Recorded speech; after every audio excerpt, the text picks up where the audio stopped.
I've carried this story with me for years. It's one I've told only to close friends and family because even now I still can't explain it away. My maternal grandmother was my best friend. Every weekend, every summer, I was at her house. While kids my age wanted sleepovers and football games, I wanted to sit on her porch listening to stories while she snapped beans into an old metal bowl. She used to call me an old soul, said I was born already knowing things that I shouldn't. And my grandmother, well, she was different. Not in a dramatic way. She never called herself a witch, never admitted to anything outright. But she had this way about her, like she could see around corners life hadn't turned yet. She knew who was calling before the phone rang, and knew when storms were coming before the sky changed. Sometimes she'd say things so casually that would happen days later exactly as she described. Everyone laughed it off, but I never did. By the summer after my freshman year of college, cancer had taken over her body and she was actively dying. Now this is where things get strange. Ever since I was little, I've had this instinct around death. When someone is close to passing, I feel it. Not emotionally, physically, like pressure in the room. It's an air change, and instead of drawing closer, I avoid them. I know that sounds horrible, but losing people terrifies me so deeply that I shut down before it happens. So while my grandmother was fading away, I stayed away too. I told myself it was because I was in college, finally experiencing freedom for the first time. But the truth is, I was terrified. Every day I felt guilty for not being there, and every night I thought about calling her and didn't. Then I had the dream. It felt too real to be a dream. We were all gathered at Grandma's old farmhouse, just like we always did. The adults crowded into the front living room, talking over one another while the TV hummed low in the background. The house smelled like coffee and old wood, and the faint scent of her rose perfume. Everything looked exactly right. The old farmhouse had a closed-in back porch where the phone hung on the wall.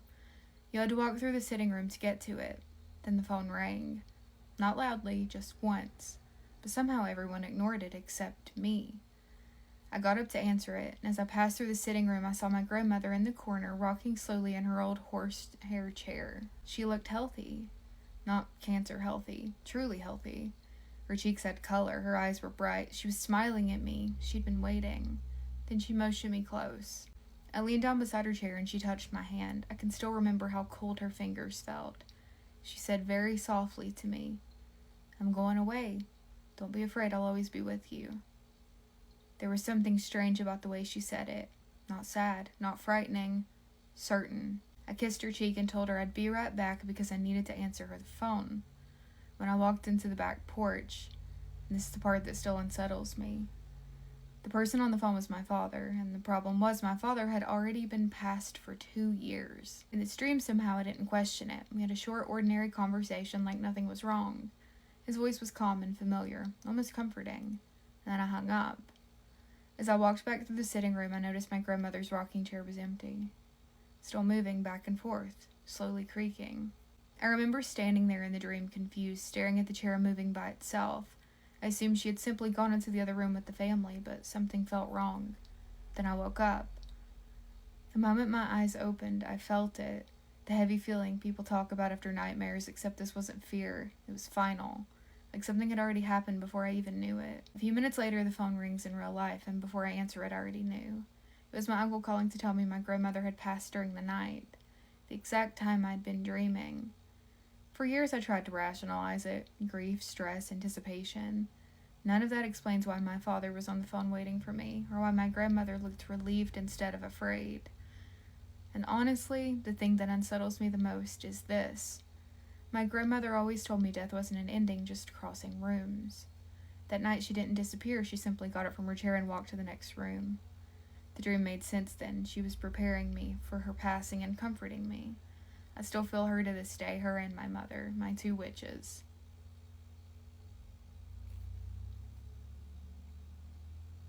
I'm gonna start bawling my eyes out. Goodbye.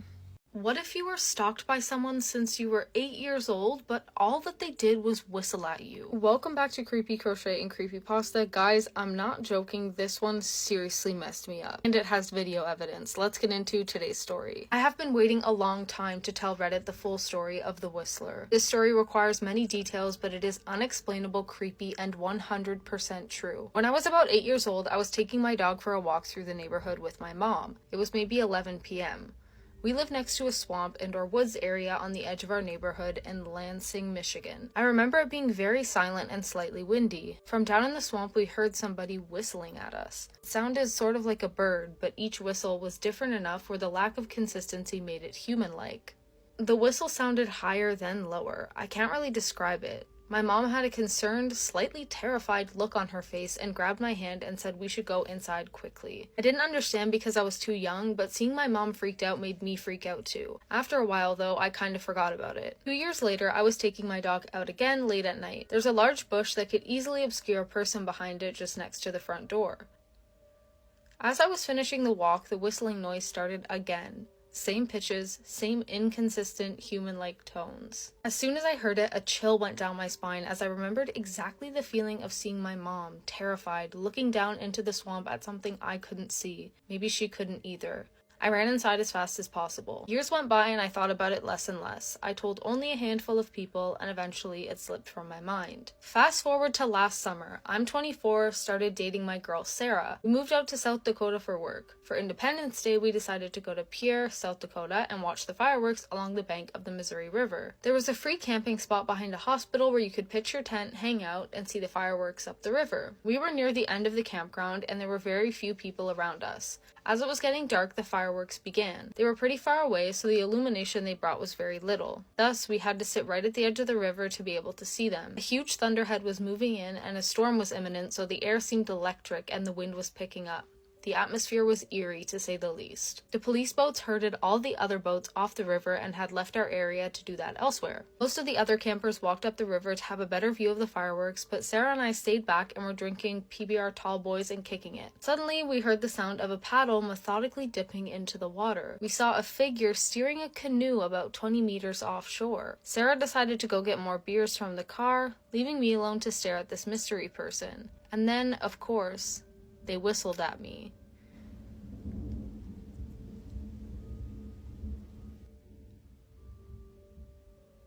Not the thunder being a paid actor. Okay, anyways. My entire body was frozen and covered in goosebumps. My eyes are watering. It was the exact same whistler from my childhood, more than a decade earlier. I looked at the figure, but it was much too dark to discern who it could be. They were wearing a hat. When they were perpendicular to the shore from me, they stopped paddling, turned the canoe to face directly at me, and whistled right at me. I was so frightened I stood up and shouted at them, "Who are you?" They didn't say anything. They just whistled a couple more times, turned the canoe 180 degrees, and paddled out of sight. I'm a videographer, so I already had my camera by my side and was taking videos of the fireworks. As the canoe was almost out of sight, I grabbed my camera and got a shot of them whistling as they went away. I was convinced we both would be murdered that night. How did this whistling person follow me after 14 years, all the way to South Dakota? Was it a coincidence? Why was it the same whistling noise? Who was that person and where did they go? So many questions still unanswered. Yeah, why were they on the water if it was storming like that? Like in a canoe. To this day, I'm more afraid of being outside in the dark where I might hear that whistling again. I'm open to any explanations. Okay guys, we're gonna watch this video.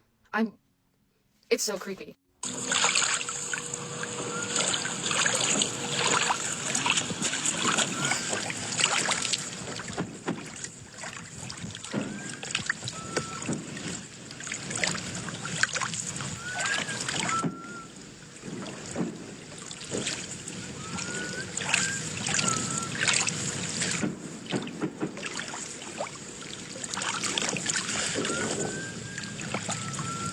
Are you whistling? Is it you?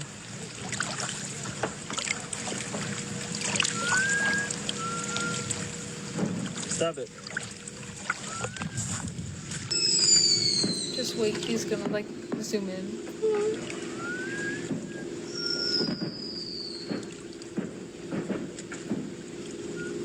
There's something like so uncanny about it.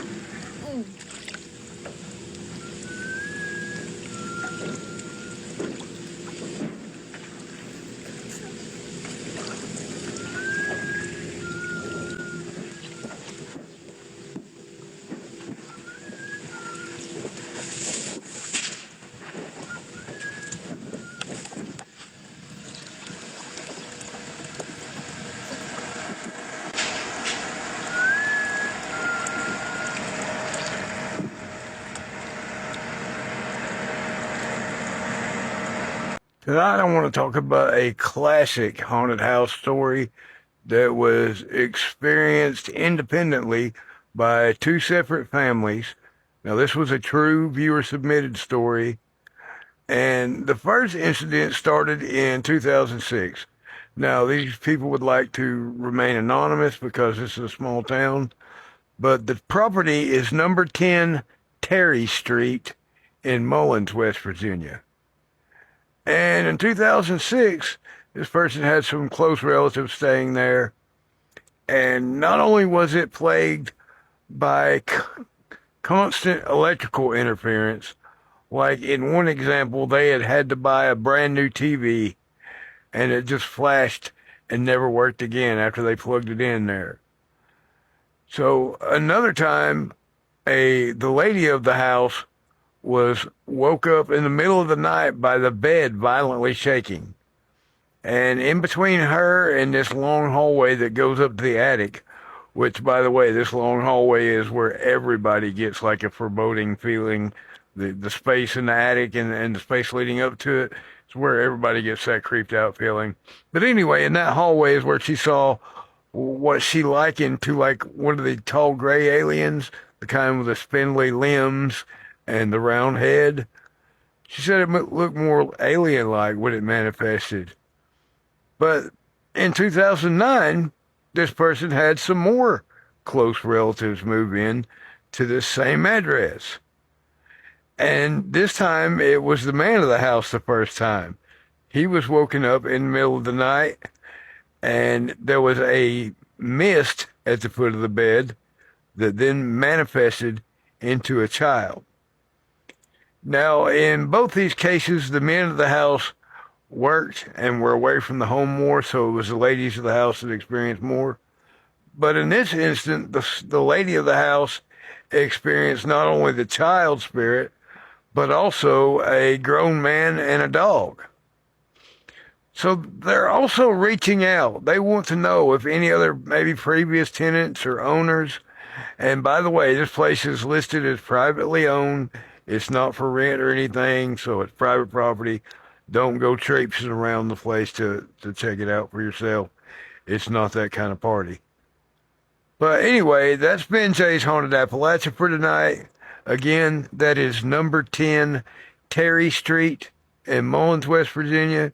If you've lived there or anyone had experiences there, please get back to us. These people would love to know, love to hear from you. Thanks again. Keep sending me your stories and suggestions, y'all. And keep Appalachia haunted, y'all. Welcome back to another episode of Nanny Tales, where people DM me their nanny stories and I tell it on their behalf. As you guys can tell, nanny tail glasses are back. Hey, hey, nanny tail glasses are back. I found them. So, these are not my stories. This got nothing to do with me. It's never happened to me, not one day in my life. It's just the nanny telling me the stories that they don't want to tell themselves. So let's get into it. So a nanny DM'd me and she said, I was at the very end of my nanny career. I was about to give it up because she says she's worked for the poorest of the poor and she worked for the richest of the rich and everything in between.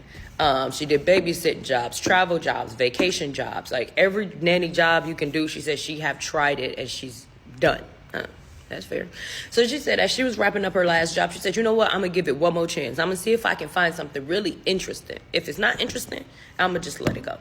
Indeed, she did find something interesting. She said she's looking on a job board. She didn't say what job board. She just said her job board.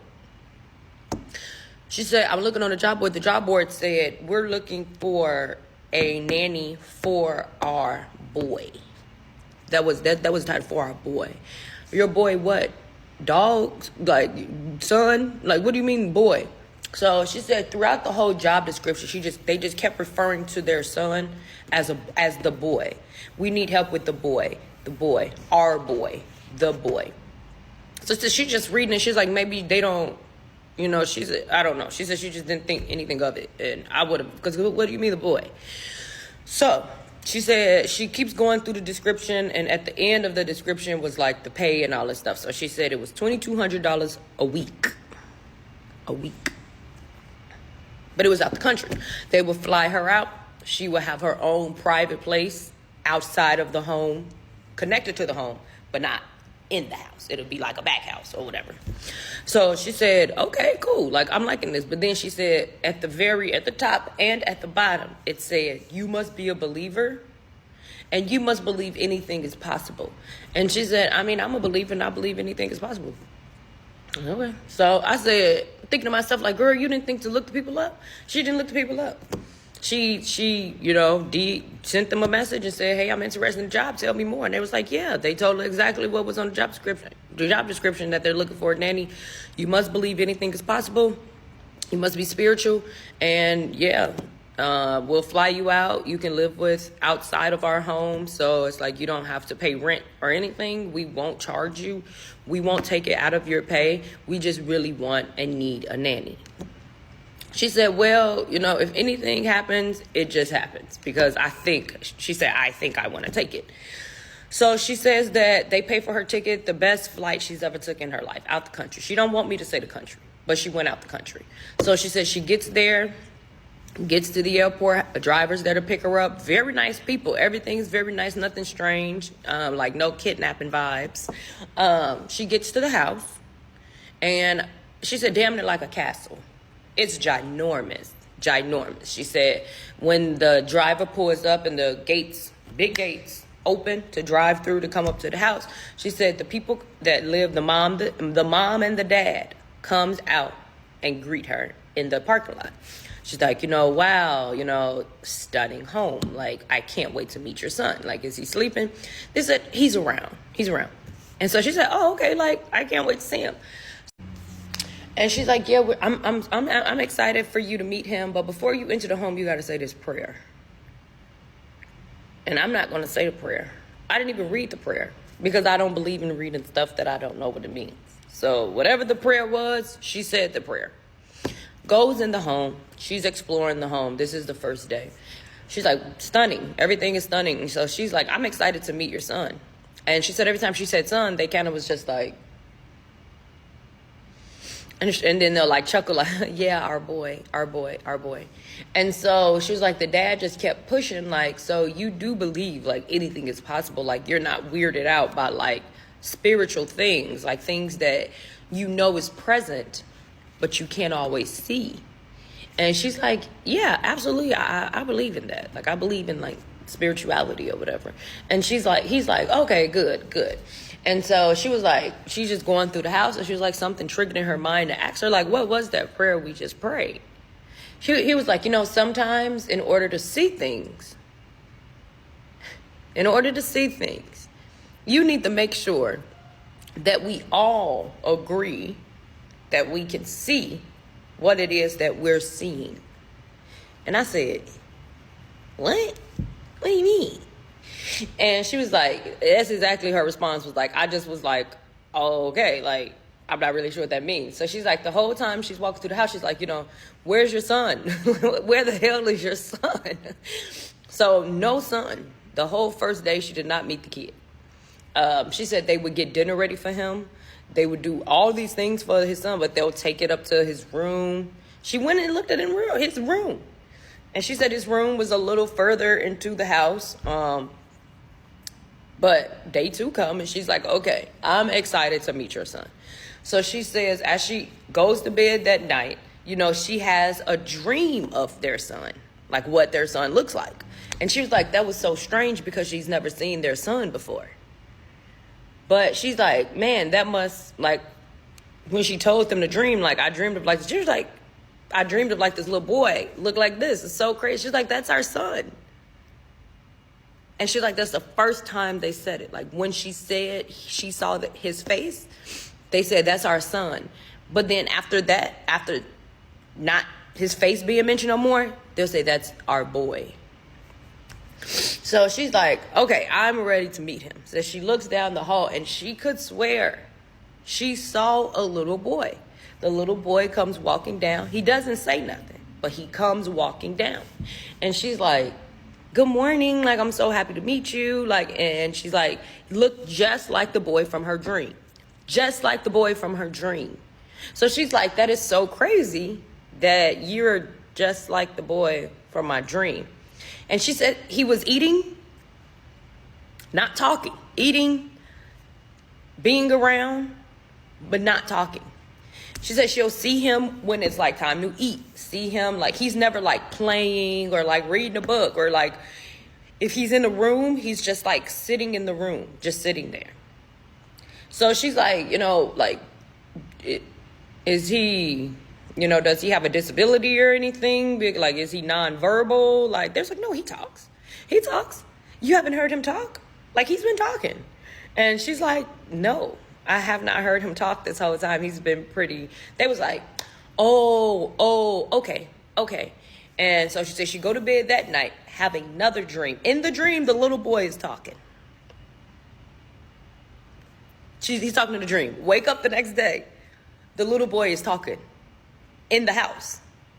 So she's like, now what the hell is this? And then she's like, maybe this is the spiritual part. Maybe I'm not believing that anything is possible. She said she didn't know what the hell to think. But the matter of the fact is, what you mean every time I dream about it, then you come around the motherfucker doing it.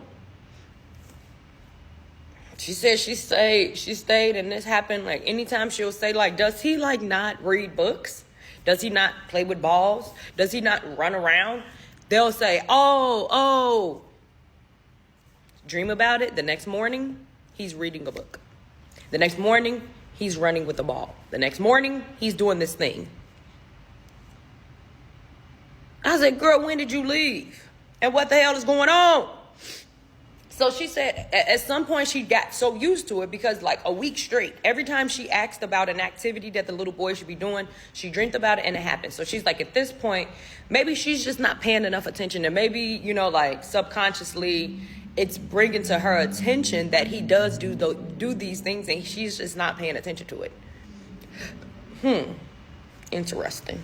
So finally, she's like, they're like, we're going to go out for the first time. Maybe after like 3 weeks, she said, we're going to go out for the first time and we're going to leave you alone with him. He's going to be in bed for the most part. So don't worry about him. Like, you don't have to check on him. Nothing. He's old enough to be by himself in his room. We'll put him down and do not go in his room or whatever. So she's like, okay, that's chill. They're like, but if he comes out, it's okay to lead him back to his room. But don't go in his room. Okay. So she said she indeed does go into his room because what do you mean not to go into his room? The little boy was supposedly 5 years old. Supposedly. She said she go in his room and nobody's in the damn room. She seen the little boy go to bed, heard him reading the book, and nobody's in the bed. She said, this shit is getting too strange for me. What the hell is going on? So she goes out the room, goes downstairs, Google the family. Y'all, there is no son. The son is dead.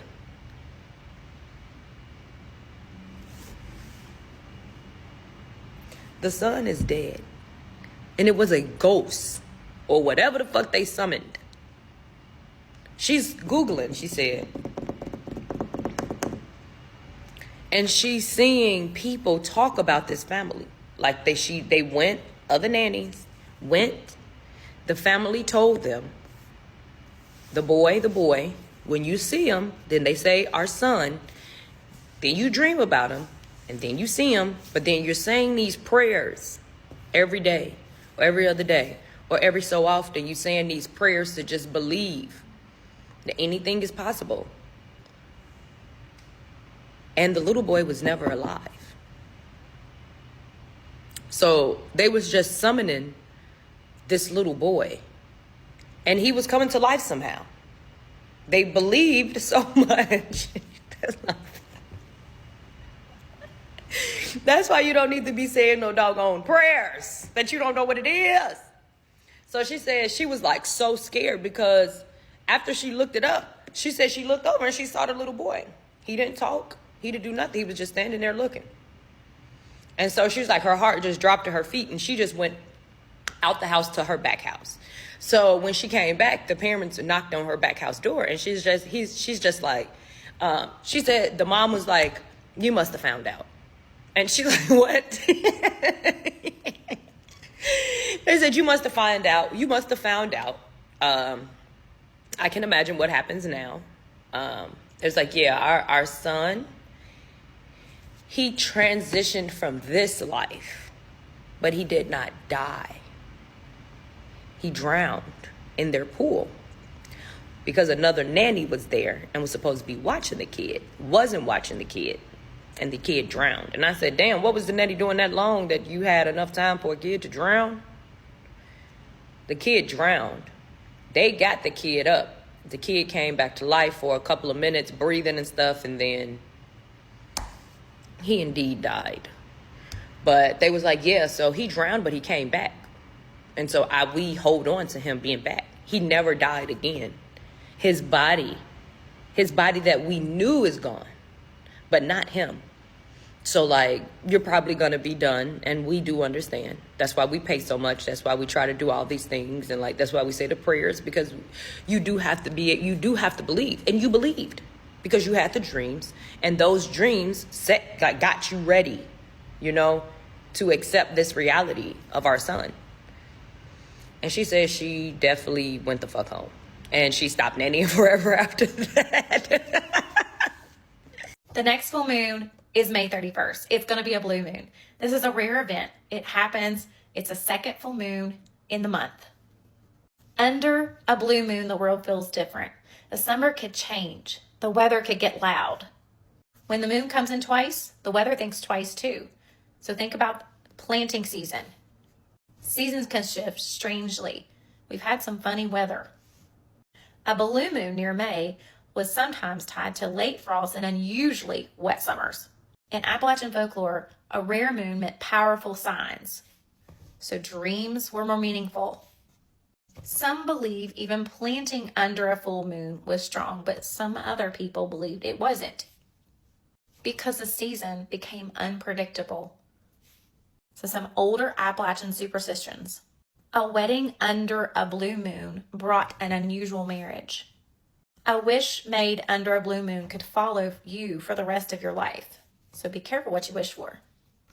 Some people even left the windows open to let the old troubles out and the new luck in.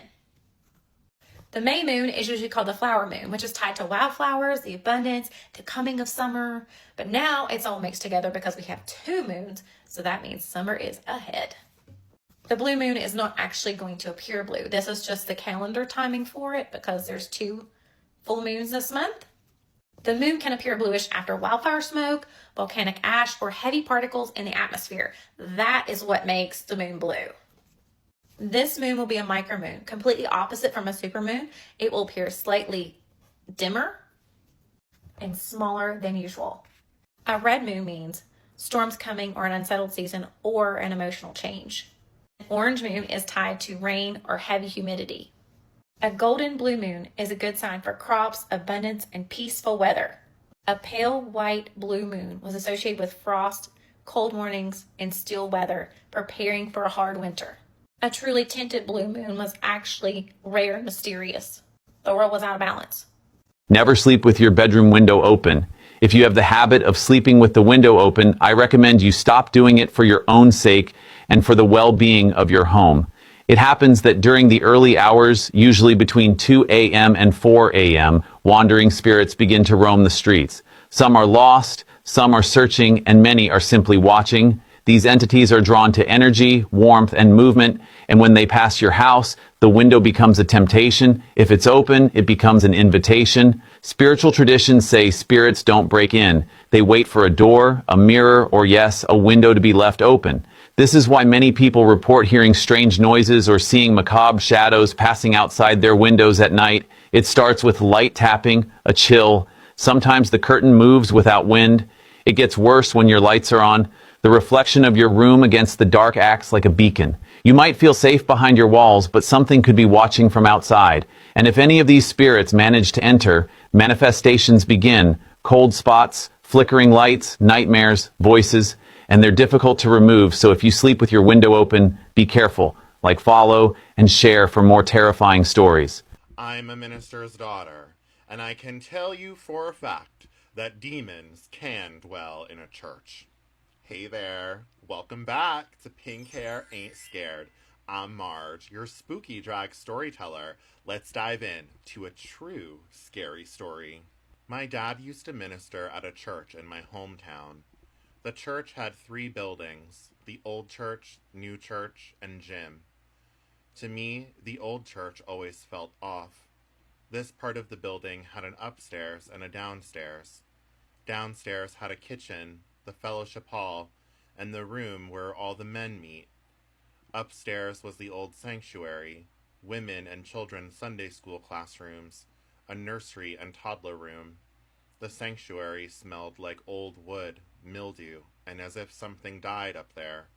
Up 3 steps beside the baptistry was a maze of classrooms and a very long dark hallway that was dimly lit up by an exit sign.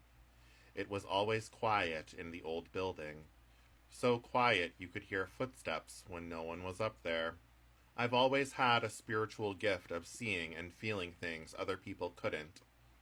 When I was in the old building, I felt something sinister hover over me, but it never showed itself till one random day.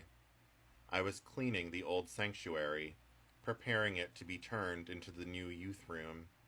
I had my earbuds in, listening to music, when something caught the corner of my eye. A girl in her Sunday dress stood at the entrance of the doorway that led to the 3 steps you'd take to the maze of rooms and long hallway. She pointed up the 3 steps as I called for my dad. My dad didn't answer, so I did what any curious 12-year-old would and went into the hallway. Instantly, a sense of dread washed over me. I felt like my soul was being hammered down by something. It felt like a weight. I heard footsteps run from the old Sunday school rooms to another as I opened the double doors to the hallway. A strong smell of something dying hit me in the face. Anyone would gag at the smell, but the weight I felt on myself overwhelmed my other senses. I felt like I couldn't move, and all I could do was move my eyes, scanning each colored door to the edge of the hallway where the exit sign was. And there it was, in complete darkness, hunched over, picking at itself, as if it was trying to remove something off of its body. It had long, slender fingers, sharp nails. Its face had no expression, just blankly picking. It turned its head ever so slightly. As it turned, its bones cracked. Its deep, sunken red eyes stared back in mine. It said, in its contorted voice, "I've been watching you."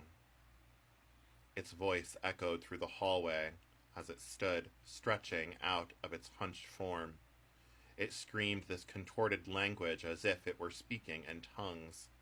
Suddenly, the weight that was keeping me in place let up, and I ran. I tripped down the 3 steps to get to the bigger staircase that led downstairs. I felt my knees and left hand bleed, but I kept running out the door to the parking lot. I looked up at the windows to the classroom and saw the little girl staring down at me. I never spoke of what I witnessed. My parents always saw me as a troubled kid, so I was too scared to ever reach out till I moved out of my parents' house. This isn't the only experience I've had within churches. Ever since then, I kept my studies in my own home, and at 22, I still refuse to step foot into a physical church building. I have scars on my fingers that serve as a reminder that even the places I was taught were safe never are. Do you have a scary story you'd like to send in? My email is down below. Hope to hear from you soon, and stay tuned for another scary story. Imagine being a child and looking out your bedroom window just to see somebody standing in the field, staring back at your house. Welcome back to the Eerie Evidence Files, the place where we talk about people, cases, and stories that don't sit right, and sometimes even paranormal activity. Today's story was sent in by somebody who would like to stay anonymous, and we're just going to jump right into it. I grew up in a really small town in Michigan, where houses were spread out by fields and woods instead of neighborhoods. Our house sat off a dirt road, and directly across the field from us was an old farm home that stayed empty for most of my childhood. Nobody really talked about it much. Adults would say things like that place has a bad history or people don't stay there too long. I honestly never thought much of it growing up. And then a family moved in. It was a younger couple with one daughter who looked around the age of 8 or 9 years old. They mostly kept to themselves, but they seemed normal enough. The dad waved whenever he drove by, and the little girl used to ride her bike up and down the driveway during the day. At first, nothing seemed strange, but after a couple weeks, I started noticing weird things at night. My bedroom window faced directly towards their house, and almost every night I'd wake up sometime after 1 a.m. and see lights moving inside. Not like a lamp turning on and off, mostly like somebody walking room to room with a flashlight. At first, I figured maybe they were still unpacking or dealing with electrical problems, but it kept happening every night. One night, I remember waking up because my dog was quietly growling near the window. He never did that unless somebody was outside. And when I looked out, I saw the little girl standing near the edge of the field between our houses, barefoot, just standing there. I remember thinking it was weird because it had been freezing outside. I almost went downstairs to tell my parents, but before I could move, I noticed somebody standing a few feet behind her. A woman. At first, I assumed it was her mom, but something felt immediately off. She wasn't moving, she was just standing there completely still. The little girl slowly pointed towards our house, and the woman turned her head in my direction. Even from that far away, I could tell she was smiling. Not a normal smile either. It looked too wide. I know that sounds dramatic, but that's the only way I can explain it. It honestly scared me enough that I shut my blinds and stayed awake for the rest of the night. The next morning, I brought it up to my mom casually, and I still remember how fast her expression changed. She asked me what time I saw them outside, and when I told her it was sometime after 1, she got quiet and told me not to look out the window that late again at night anymore. She wouldn't explain why. A few nights later, I rode my bike over there because I wanted to see maybe if everything was okay. The dad answered the door and looked exhausted, like genuinely exhausted. I remember noticing there were locks on the inside of the door that hadn't been there before. I asked if they were settling in all right, and before he answered, I heard something slam upstairs. Not a loud crash, just one heavy bang. The dad immediately looked up towards the ceiling like it scared him. And then I heard the little girl laughing upstairs. Except it didn't sound normal. It sounded somehow forced. Almost like somebody was trying too hard to sound cheerful. The dad stepped outside and quietly shut the door behind him. And then he asked me something that still freaks me out to think about. He said, "Have you seen anybody outside over here at night?" I remember telling him about seeing the girl in the field with somebody I thought was his wife. The second I said that, all the color drained out of his face. He looked back towards the house and said very quietly, "If you see somebody standing outside again, do not wave at them." That was it. He went back inside and shut the door. About a week later, I woke up sometime in the middle of the night again to hear yelling outside. Not screaming, arguing. My parents heard it too because the lights started turning on in our house. When I looked outside, the family was standing near their truck in their driveway. The little girl was crying, and the parents looked panicked. Then all the lights inside the farmhouse suddenly shut off at once. The porch light, kitchen light, upstairs light, everything. I remember the dad freezing completely still. Then we all heard footsteps inside the house. Heavy footsteps. Walking slowly across the second floor. The family was outside, so there shouldn't have been anyone inside. The mother started crying immediately. Then one of the upstairs bedroom curtains moved, like somebody had pulled it slightly to the side, and there was a woman standing in the window. Pale face, dark hair, smiling, watching the driveway. The dad shoved his family in the truck so fast that the daughter almost fell trying to climb inside. They backed out of the driveway and left so quickly that the gravel sprayed everywhere. Nobody from our house moved. We just stood there staring at the upstairs window. The woman never moved. She just stood there watching. The family never came back after that night. A few months later, I heard somebody in the town that the farmhouse suddenly had a history long before any of us lived here. I don't know how much of it's true, but people say an older woman used to live there alone after her daughter disappeared sometimes in the late 70s. Some people believe she lost her mind afterwards. Others claim that she talked to her daughter like she was still alive. I don't know what actually happened in that house, but I do know what I saw standing in that window upstairs that night. And every once in a while, when I drive past that road late at night, I still look towards that farmhouse because a part of me is terrified I'll see her standing there again, watching the field, watching the road, and waiting for someone else to notice her. If that was your childhood, what would you have done? Because that sent goosebumps down my arms and spine and everything. If you have a story you'd like told, please send it to the email in our bio. And as always, follow the Eerie Evidence Files as we continue to tell the stories that need to be told. Let's read a scary story. Welcome to the Creepy Cozy Cottage where creepy and cozy meet. So grab a blanket and get cozy because we're about to read a creepy story. This one is titled, Scary Woman Asking for Help. I was just about to fall asleep around 11 p.m. The entire neighborhood was quiet in that strange way it only gets late at night, where even the wind sounds louder than normal. I had already turned off my lights, plugged in my phone, and settled into my bed when I suddenly heard a woman screaming outside.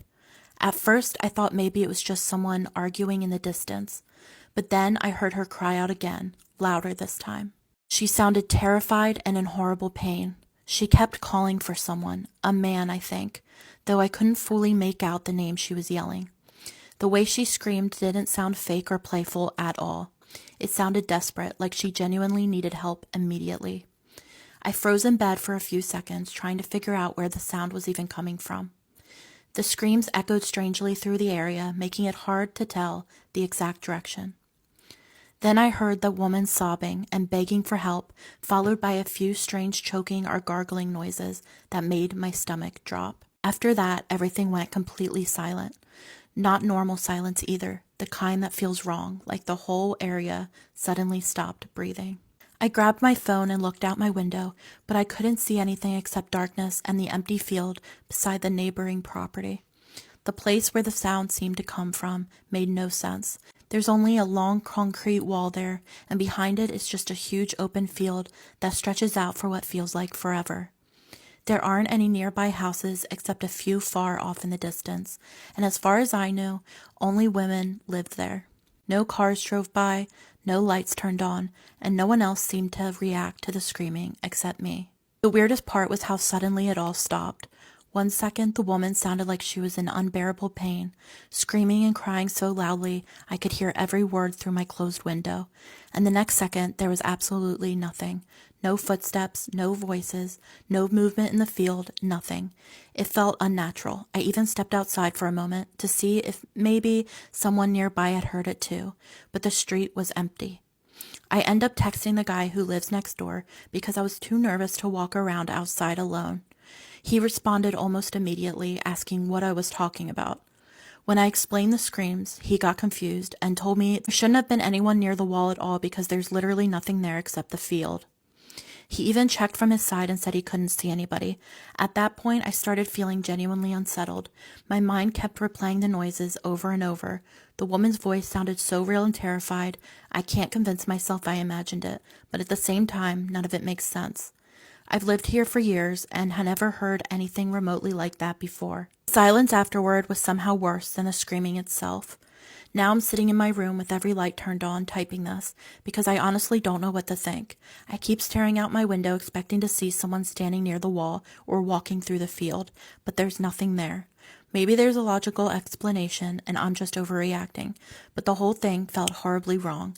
I just need someone to tell me what they think happened because right now I genuinely don't think I'll be able to sleep tonight. Ever had something turn your lights on and off and move furniture around in your house? Let me tell you about this spooky night. kid's daddy was already in bed. I was going to go lay down, and on this night, my child came to me and wanted to sleep with us. I hadn't been laying there maybe half a minute when suddenly, flick, I heard the light switch flip off. Being sensitive and knowing my child is as well, I always keep us some form of light on, so we always had the hallway light. When this light goes off, that's one thing, but what really got me is hearing the flipping of the switch itself. I always try to go logical, so I'm like, oh my God, there's somebody in here. And all of a sudden, flick, light comes back on. I immediately start to panic. I go to reach for Dad and whisper, say, hey, somebody's in here. They're messing with the light. As soon as he wakes up, you hear something drag across the floor. But this wasn't a little scoot. This was a long, drawn-out drag. He grabs protection that's hidden away, and he proceeds to go through the house thinking, there's somebody in here. He gets halfway down the hallway, flick, light goes off, hear the light switch. I'm in a panic, honey. My heart is beating out of my chest. There is a light switch on my end of the hallway that controls this hallway light as well, but there's also one all the way to the front in the living room that controls it. That's the noise we were hearing, and that's where it was coming from. So I tell my child, I'm like, stay in this back corner of this bedroom. I'm going down the hallway. I'm going to go behind him and try to see if I can find out what this is. When he gets to the kitchen, he just stops and stands there and stares. And I said, what? What is it? He said, I know what the sound was. The kitchen chair's over there. The kitchen chair had been dragged from the kitchen table to my stove and hit the stove. This was over a 10-foot drag. So he proceeds to go through the entire house, every door, every closet, just assuming someone has to be in there. So I take off running back down that hallway to where my child is, go in the room with her. She's terrified in the corner. I hear him beat and bang and going through everything. Went through the garage, went through every space in the house, and there was one space left. He makes his way back towards us, and he goes into her playroom. And I've told many stories. We've saw many things in there. It's the darkest room in the house and one of the darkest corners in the house at night. So I go right behind him. He goes in the door. This door is literally straight across from our bedroom. The last place to check is the closet. He reaches, give me the chill. He reaches for the closet handle, and before he gets his hand completely on it, the closet handle and door shoves into his hand. He jumps back, of course. I already felt it. I knew it wasn't someone at this point. He jumps back. He has his protection, and he is right at this door with it. There was nothing there.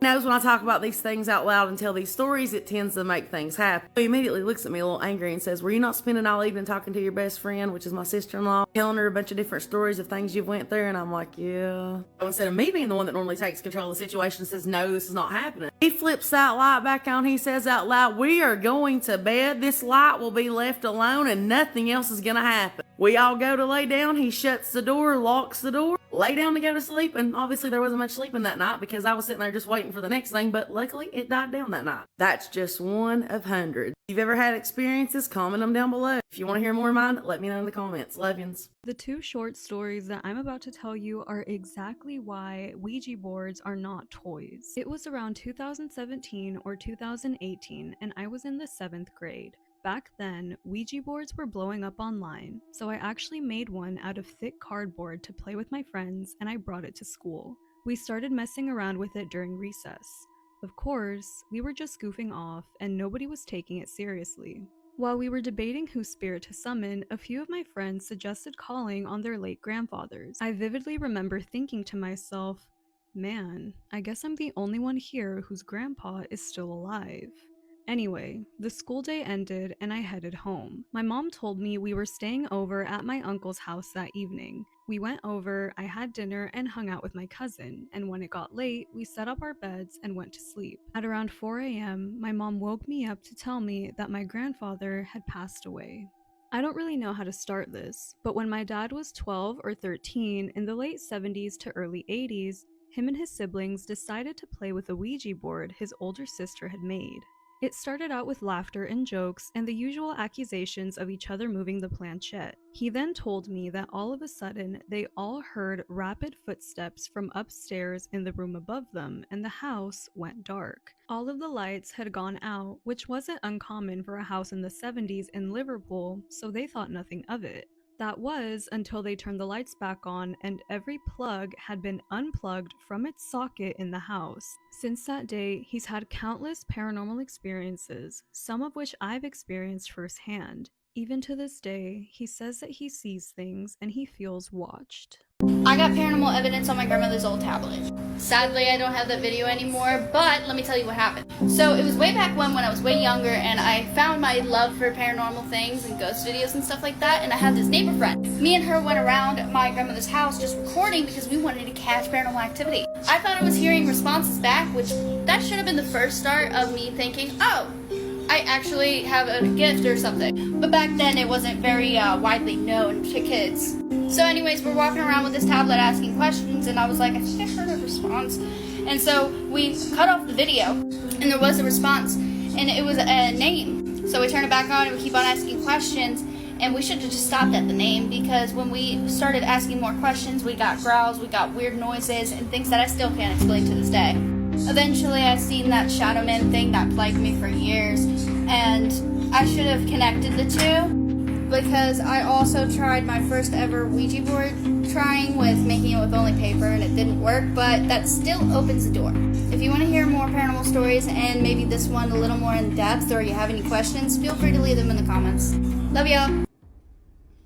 A woman sent me this story, and honestly, if this happened to me, I'm packing up my bags, baby, and I'm moving the exact same night. No questions asked. Because growing up, her grandfather had one absolute non-negotiable rule in the house.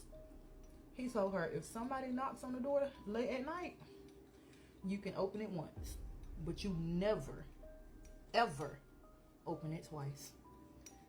And then, one night, y'all, he forgot his own rule. And hey, Toxins, welcome back to my page where I don't spill tea, I brew coffee. And not everything that I serve is gonna be safe. So this woman said this went down back when she was like 16 years old. She was living with her grandfather in a rural part of the South. And he was like really old school Southern man, very quiet, very serious, and he had these deeply specific rules. The kind of rules that old people give you when they command you to do something but completely refuse to explain the mechanics behind it. Like, okay. So she always thought that the door rule sounded a little ridiculous. A total superstition, she said. Until a rainy Thursday night. She said at exactly 11:47 p.m. out of nowhere, 3 distant knocks was on the door.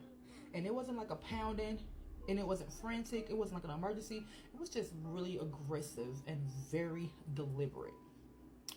So her grandfather woke up, looked deeply annoyed at the time, as I would too, and walked over to the front window to check the perimeter. He pulled the curtains back, he looked outside, he didn't see nothing. No headlights in the driveway, no figures on the porch, no neighbors walking, just total darkness, right? So, thinking maybe it was like a missed delivery or a stranded driver, he unlocked the deadbolt and he opened the door. He looked around, y'all, in the dark yard, felt that cold air hit his face, and saw nothing but an empty street. Absolutely nothing was there. So he closed the door, he locked it back up, and he walked back into the living room. Now, about 5 minutes had passed, and then the exact same 3 knocks hit the house. It was like the same spacing, same heavy rhythm, same 3 knocks, y'all. Now, she actually laughed a little bit, and she looked at him and said, well, are you going to answer it this time or not? Her grandfather didn't even laugh back, she said. His face went completely pale, and he immediately said, no. And she asked him why, and he gripped the chair arms, and he whispered, because whatever just knocked already knows that we're home. You know, you know. Now, she says 20 minutes or so passed. She said it was like suffocating silence in there. Nobody ain't moved. Everybody in there just wanting the friction to clear. Eventually, they start to relax, thinking whoever was playing the prank finally walked away. And then it happened, y'all. They heard movement.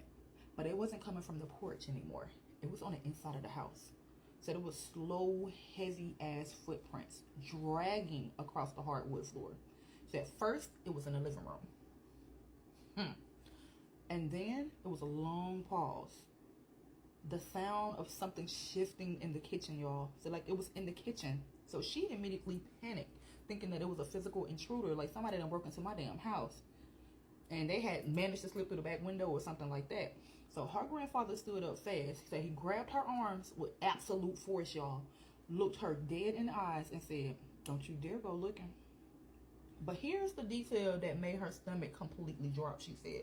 She said the dogs in the house, she said she had a blue heeler, and that dog barked at the mailman, barked at stray cats, the wind blowing. It barks at everything, but he never reacted at all. So the dog was tucked under the kitchen table, trembling violently, y'all, staring into the pitch black hallway, completely silent. Said the footsteps continued for like another 2 minutes. Said it was real slow and deliberate, like somebody walking around the house, like they was already familiar with the house and stuff. And then suddenly, complete dead silence. Nobody didn't go check the rooms. Nobody slept that night. And when the morning finally broke, they searched the entire perimeter. Every single door was still deadbolted from the inside. Every single window was locked down tight, and nothing was missing. Nothing had been physically moved, y'all. Now, years later, after she had grown up and moved out, she said she finally brought it up to her grandpa again. And she asked him, Grandpa, you know, that night way back then when we was in the house and you heard them footsteps? She said, what did you honestly think it was? Said he stayed quiet for a very long time. Said he was still staring out the window. And then he turned to her and he said, I don't know what it was, but you missed what actually happened that night. Said she looked at him confused and she asked him, what do you mean? And he leaned in close. His voice was dropping to a whisper and he said, the first time I opened that door, the knocking was on the outside glass. But the second time it knocked, those knocks came from the hallway behind us. See, she realized right then that the terrifying reality of that night, what it was. Nobody heard footsteps enter because whatever it was didn't need to break the window. By opening that door the first time, her grandfather gave something permission to cross a boundary that he couldn't even see. See, he checked the empty yard without realizing that the thing that he was looking for may have already walked past him into the dark of the house, y'all. And her grandfather spent the next 15 years living in that exact same house. And according to her, he never left. And he not one single time opened that front door after the sun went down again. Said if you was out there knocking, your ass stayed out there until the morning. And some of y'all think locked doors are what keep things out. Sometimes the problem is what you already let in. I'm serving in black today, y'all. So I want y'all to drink from a clean source. And remember, y'all can now subscribe to my page. You got 3 tiers that you can select from. And I love y'all. See you in the next video. I used to have ghosts in my flat share when I lived in London. I lived in Shepherd's Bush, one of the terrace houses, and like every month or so, I would get woken up by 2 little girls playing in my bedroom. Probably ages like 6 and 9, something like that. Absolutely harmless, no issues whatsoever, but they would constantly wake me up. And my flatmates thought I was crazy, and then I told my boss about it, my male boss of all things. But he was a girl dad, so he was really chill. And he was like, oh, I've actually got ghosts in my house, just talk to them like nicely and they'll start respecting you. I was like, sound, say less. So the next time they woke me up, I was like really sleepy. I was like, girls, can you please just like go into another room and play? I don't mind, just like not in this room, I'm trying to sleep. And they respected my wishes and they didn't wake me up as often, but they would still come and play in my bedroom. Instead of being it like every month or every other month, it would be like every 3 or 4 months. And every time they'd wake me up, I'd say, girls, please just go into the other room, like just stop waking me up. Until one night I got really mad and I literally screamed at them and they never disturbed me again. Now I only thought about these 2 girls the other day when I was woken up by a ghost here in Dubai. And I realised I haven't had any paranormal activity since moving to Dubai 3.5 years ago. So let me tell you about the ghost that I encountered here in Dubai. I was fast asleep, I could feel a face like this close to my face, and I woke up, saw eyes, jumped out of the bed and was like ready to fight. Because initially I thought it was actually someone in my house. Get my phone, turn on the flash. I don't know why I didn't just flip the light switch, that would have been way quicker. Got my phone, flipped on the flash, there was no one there, so then I'm checking under the bed, I'm checking outside, I'm checking my front door. The front door is locked. So I'm like, right, that must have been a ghost. I haven't seen a ghost since moving to Dubai. Okay, now there's a ghost in my house, and I know what to do with ghosts because I've dealt with them before. So I calm myself down, turn the lights off, get into bed with my eyes still open because obviously I'm still a little bit on edge. And what happened? Murphy, my cat, rolls over and puts his head this close to mine. I didn't see a ghost. There was no one in my house. It was my fucking cat. And that means I still haven't seen a ghost since I've lived in Dubai. So there's a fun story time for you. If you ever walk into a house and it just feels wrong, leave. Because in Iowa in 1912, the Moore family, 2 parents, 4 children, and 2 young girls spending the night were brutally murdered inside their home in the middle of the night with an axe. No one heard screams. No one stopped it, and somehow the killer was never officially caught. The part that people still whisper about, though, visitors to the house say it doesn't feel empty. People hear doors slamming on their own, children's voices echoing upstairs, shadow figures move through rooms. Some people say they suddenly feel panic come over their body like something in the house wants them gone. Over 100 years later, people still visit the Villisca Axe murder house and say something's still inside. Have you ever visited this house? And if so, let me know what your experience was.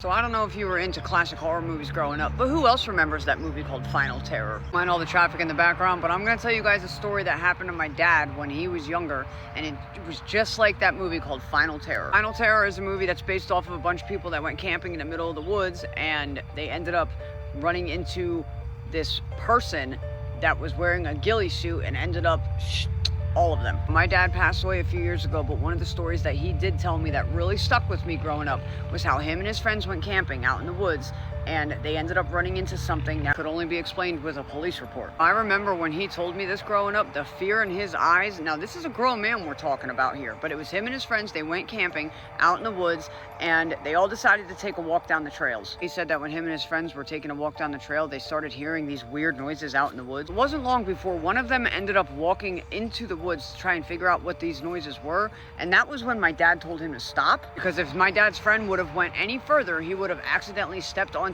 what my dad noticed was a trap. Mind you, this wasn't your typical hunting trap. It wasn't like a bear trap. It was something that was literally tied to a tree, where if he would have hit that rope, this thing would have swung down from the tree, and it had these like wooden spikes sticking out of it. Now mind you, this could have been made for an animal, but why would somebody do something like that not far from a campground? He said that this trap literally looked like a log that was probably like 6 feet long, and it had these jagged wooden spikes like sticking out of the side of it, and it was obviously man-made. The thing was he noticed it up in the tree before my dad's friend ended up kicking the rope for it to swing down. Now mind you, this was back in the 70s, okay? They didn't have cell phones back then to be able to call the police, but my dad said that as soon as they realized what was going on, they all turned around to go back in the other direction. And he said that that was when they saw something on the ground that just didn't look normal. Now according to my dad, what they saw on the ground was it looked like a pile of leaves. But when they started making noises, this pile of leaves started to move. My dad, being curious with his friends, he stopped and was like, guys, wait, look at that. Then all of a sudden, this pile of leaves realized that it was noticed. And my dad said that this pile of leaves got up and ran off in a different direction. It was when they realized that that was a person in a ghillie suit. And my dad and his friends took off back down the trail to run back towards their camping site. He said at that point, him and their friends literally packed up their gear and they left. Without my dad being here, I can't remember the rest of the story and have him to be able to tell you guys, but if y'all have any crazy experiences with people out in the woods, please put it down in the comments. I would love to hear them, and follow for more crazy stories. So listen to me. Okay, so I was just gonna make the one video tonight about the dream that I had last night, but I figured I would tell like maybe a couple stories. So, okay, there was one night I'm sitting in bed, everybody's downstairs, and this is the house we live in now. And I'm researching, like I'm really big into like researching like who lived here, did anybody die here, blah blah blah. Like, which is shit is hard to find now online, I will say. But I'm looking at people that used to live here, and I get to this one guy's name, and all of a sudden the fire alarm starts going off, and then it turns off. It scared the shit out of me, and which is funny because I also told a story about that happening to me another time. And okay, so there was another thing. There was like one day we were listening to my speaker, and an Ashniko song came on. It's funny, I wrote it down because I was like looking back at past things, and I actually wrote it down. It was in 2023. And all of a sudden the speaker said hey in a woman's voice, like apart from the song, it said hey. And then like it says, okay, so that was 7 days later, I'm at work listening to my earbuds, and I hear the same thing. I hear hey in my earbuds. So that's also weird too. So I want to share a couple stories there, and then I will share more later on, but I just wanted to share a couple more. There seem to be a lot of videos about Appalachian ghost stories out lately, so I thought I'd tell you some of the history that I know. I was a historic researcher, and I've been a genealogist for like 15, 20 years at this point. I mean, this has always been something that's been a really big part of my life. So my ancestors come from the Appalachian Mountains. My ancestors were Irish settlers to Virginia in the mid 1700s. They were here before the Revolution, so I had ancestors fought in the Revolutionary War. And I went on a genealogy with my trip with my cousin, and we went and saw all the ancestor graves.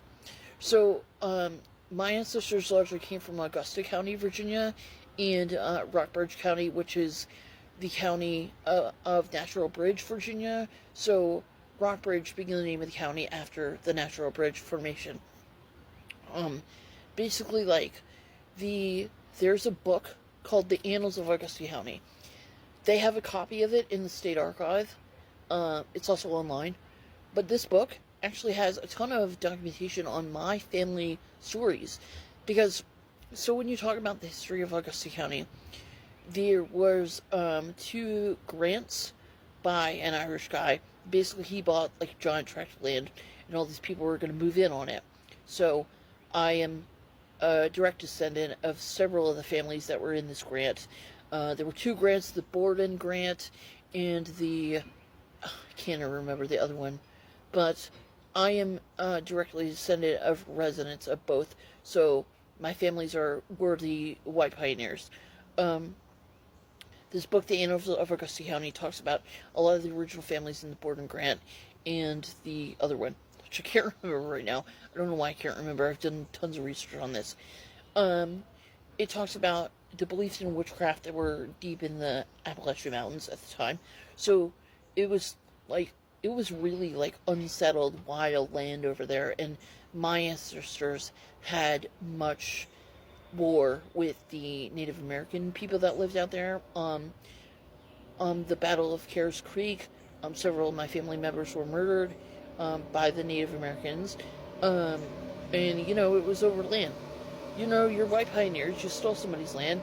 This is a shock, But anyway, the Annals of Augusta County talks a lot about witchcraft and the beliefs in witchcraft in the Appalachian Mountains. You could get into the whole, the Virginia colony as a whole at the time had laws against witchcraft, which you didn't know if you've ever looked into that. I don't think they were Puritan as in the same belief system of the New England Puritans, but the Virginia colony did have laws about that at the time. There were witch trials in Virginia. So you'll hear about the trial of Grace Sherwood. They're doing a play about this at the Firehouse Theater coming up pretty soon. I need to go see that. There is a production down in Colonial Williamsburg where they do the Grace Sherwood trial. But she wasn't the only one. But it talks about the belief in witchcraft and the belief that witches were living way deep in these mountain forests and cursing people's cattle. These stories date to at least before the Revolutionary War that I know of. It was also believed that if any of the white settlers associated with the Native Americans or learned from them, like there are records of people that learned from the Native Americans, like herbalism or natural medicine, and they were definitely viewed as witches for associated with them. There was there are multiple stories in there about a lady in the town who had a black cat, and at the time it was a belief that having a black cat meant that you were a witch. This still is a trope in media today, but that is an old-timey belief from like the medieval days. That's still a trope in media. So yeah, these they believe that they would find little balls of nails in their livestock fields. They believe that curses were the reason their crops failed. A lot of stories about this going way back.